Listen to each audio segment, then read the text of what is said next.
दोन्ही राष्ट्रवादी एकत्र येण्याबाबत अजित पवारांचे संकेत। पिंपरीतील पत्रकार परिषदेत दादांना युतीबाबत विचारणा। अजितदादा पत्रकाराला म्हणाले, तुमच्या तोंडात साखर पडो। दादांच्या विधानानंतर चर्चांना उधाण।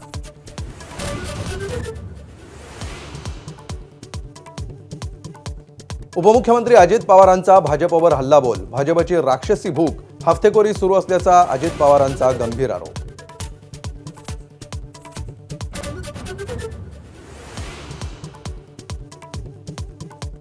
महापालिका निवडणुकीच्या मतदानाआधीच महायुतीची जोरदार मुसंडी।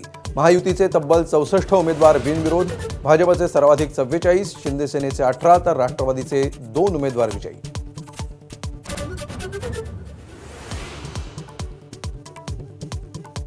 अर्ज मागे घेण्याच्या शेवटच्या दिवशी संभाजीनगर आणि नाशिकमध्ये जोरदार राडा। नाशिकमध्ये भाजपच्या 2 उमेदवारांमध्ये हाणामारी तर संभाजीनगरमध्ये भाजप कार्यालयात गोंधळ।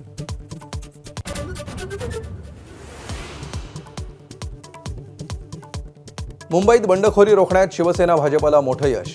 भाजपच्या 56 बंडखोर उमेदवारांपैकी 30 उमेदवार तर शिवसेनेतील 41 पैकी 28 उमेदवारांचे अर्ज माघारी।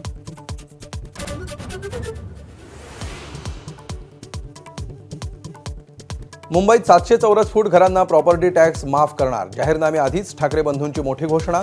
आदित्य आणि अमित ठाकरेंचं उमेदवारांना मार्गदर्शन।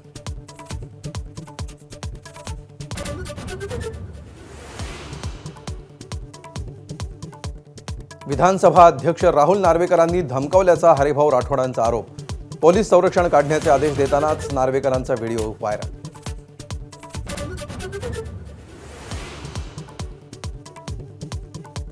नव्याण्णवाव्या अखिल भारतीय मराठी साहित्य संमेलनाचं मुख्यमंत्री देवेंद्र फडणवीसांच्या हस्ते उद्घाटन। महाराष्ट्रामध्ये केवळ मराठीची सक्ती, इतर कोणतीही भाषा सक्तीची नाही, मुख्यमंत्र्यांचं वक्तव्य।